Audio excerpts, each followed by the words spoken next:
Hello, everybody. Welcome to episode 58 of the Almost Daily Show with your host, Chandler and the Dave Picardi.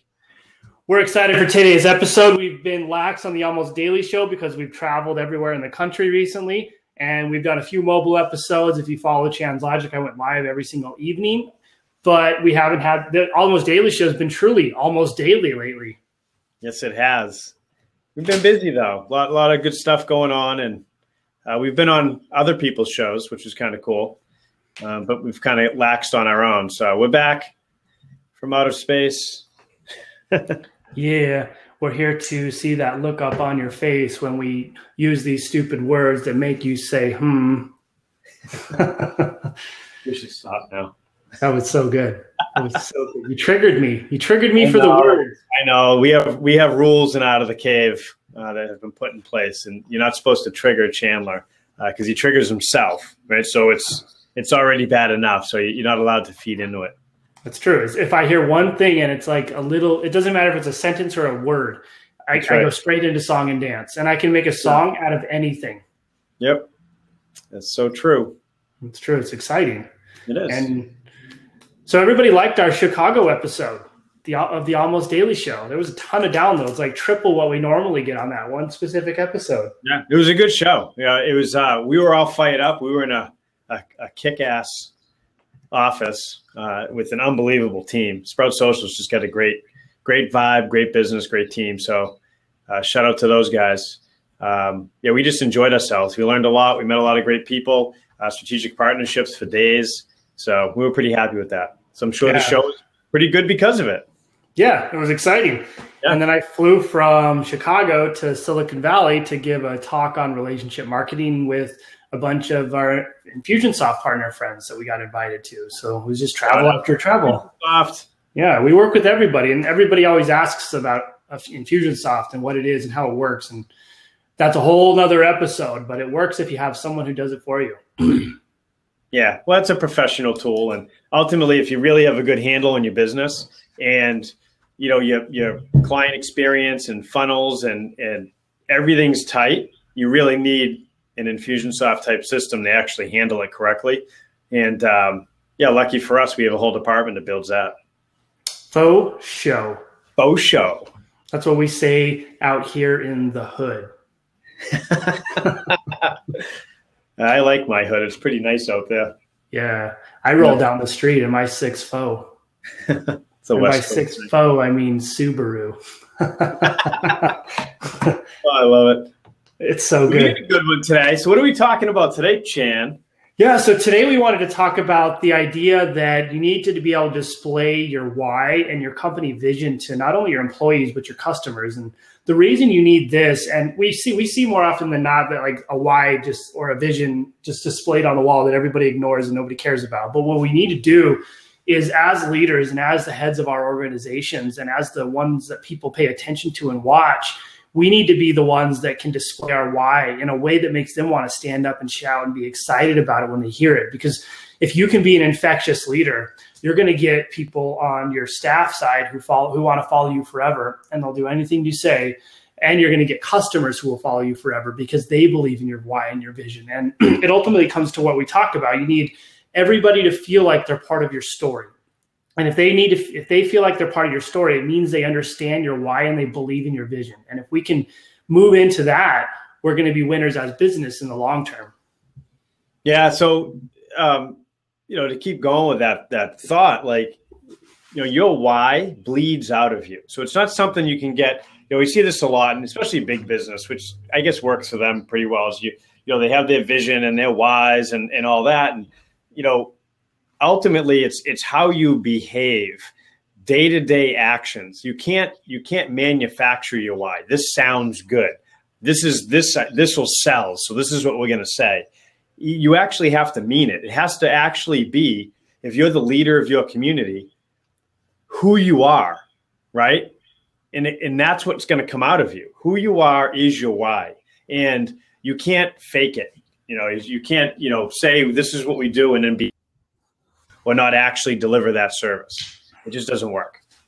Yeah, and your why ultimately comes down to what kind of culture have you organized in your organization?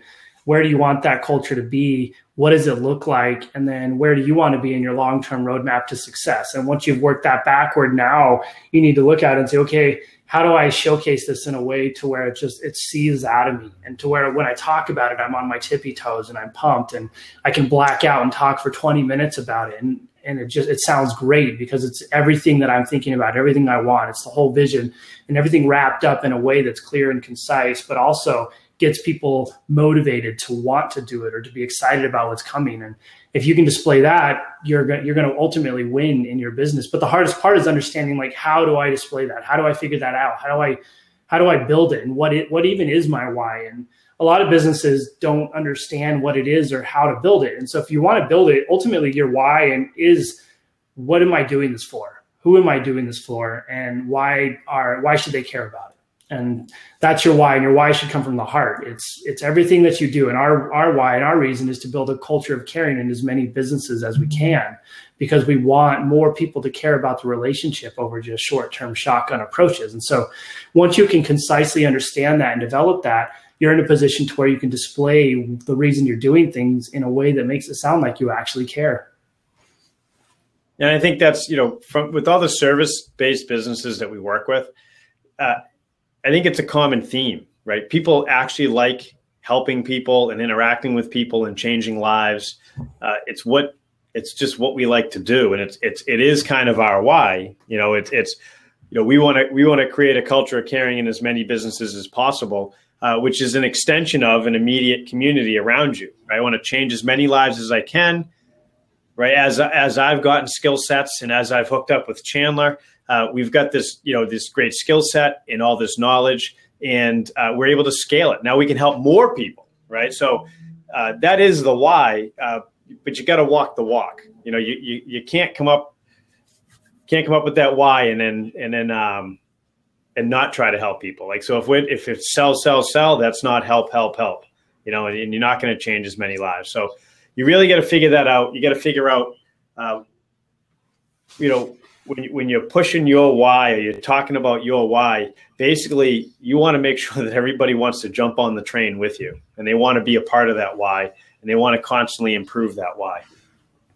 Yeah, and you had a good point back there. It's not just making something up. Your why has to be sincere, because when you display that to your staff and your customers, they're going to believe in it initially, but if it's not ultimately what you want to do long-term and it's something completely different, they're not going to want to follow it anymore. And they're going to see it as insincere, and they're going to kind of push away. They're going to get in that mindset, well, that's what they talk about, but they don't actually do that kind of stuff. So their why is a little mixed up in where they need to be. And if you're in that position to where you don't know if your why coincides with your long-term plan or where you want to be, you just need to write out here's your execution strategy for the day. You need to write out your long-term plan and your roadmap to success. 5, 4, 3, 2, 1 years from now, where do you want to be and how do you get there? And then you take the longest one, maybe 5 years or less, and you map that out backwards and you develop that roadmap to success. And then you organize your why around that roadmap. And then when you're talking about it, your why now coincides into your roadmap to success, and people can really see where you're going, how you plan on getting there, and what you're going to do to get there. And that turns into the ultimate why. And that's how people can understand and how you can stay on par with it and on point with it versus falling off track and having 7 different whys in a year. Yeah, and you know what? I'm going to just keep it focused on service-based businesses for this type of a conversation.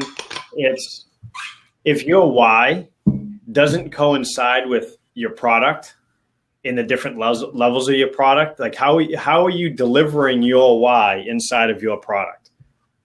That's super important, because if you're just, you say one thing. I realized this, it was probably 5-6 years ago now. I was up giving a big lecture, and we were talking about, a certain, topic. And I said, well, you change lives. When people come in and they see you, and this is gym business related, you tell them this amazing story about how it's going to change their lives. And we do nutrition and it's just like personal training. We teach you how to do weightlifting and gymnastics, and it's going to be amazing, and it's going to change your life. Well, that was your experience, and that might have been some of the people around you's experience. But then what I realized was as I scaled it up, I actually wasn't able to deliver that experience to 150 people. So the new people coming in actually didn't get what my why in my head was. I thought I had it, right? At one point I did, but then I actually scaled up to where you could actually make a living, and I was no longer delivering my why, which was a huge problem for me. It like hit me in the face like you wouldn't believe. And I had to go back to the drawing board and figure out, how do I scale myself and deliver my why, which was a very hard thing to do. Still struggling with it. Yeah, it's really difficult to make that why not only come out from your words and when you speak it, but through your actions and through the actions of your staff and through the actions of your customers you've been talking about. If you're really good at it and you can really display it, your customers will be able to say, oh yeah, this is why they're doing it. This is what they're doing. And your staff can explain it. And you don't even have to you have to rally them and make sure it keeps happening, but you don't necessarily have to be the one to always talk about it. And it doesn't have to be complicated. Sometimes we get too complicated in our why. It has to be the super complex thing that comes out. And really it can be as simple as, our goal is to make as many people smile every day as possible. And if you have a gym, that could be your main goal. Or for like Stone Age Fuel, our goal at Stone Age Fuel is to get people fit for life and to help them live better lives and be happy. And ultimately, that's what we do. And everything you can see in our content and information we put out is organized around putting a smile on people's face, making them happy, and bridging that gap between the gym and kind of being afraid of it. And so your why doesn't have to be complicated. It can be as simple as it needs to be, and it can be as complicated as it needs to be, but it really needs to come from the heart, and it really needs to come from an understanding of where your business is and where it's going and how you want it to get there. And then you have to look at the leadership aspect as well. Do you have the right staff on board to help you display that why? Do your customers understand it? And if neither subset doesn't, then you need to work on being a good leader and educating them and mentoring them and helping them understand why it's important, how you're going to get there, and why they should actually even care. Absolutely. This is a good topic. I think we could probably talk about it all night. Yeah. So here's your exercise for the day, so you guys can execute on this. And if you're in our Facebook forum, I want everybody to write a sentence of their why, or email us your why. But I think it'd be better if everybody can see it and we can go. Yeah, collaboration. So Chan and I have been talking about this a lot, and we actually have some things coming out soon that it's going to really allow for collaboration. And we want to just get as many people that we interact with as possible, helping each other out, collaborating.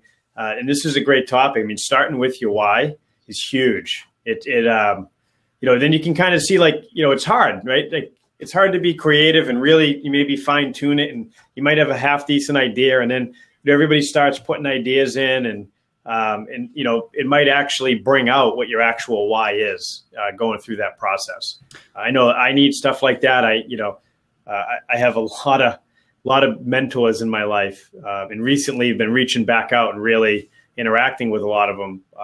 They really help pull that stuff out of you. And it's more, it's when you isolate yourself, you say, this is my why.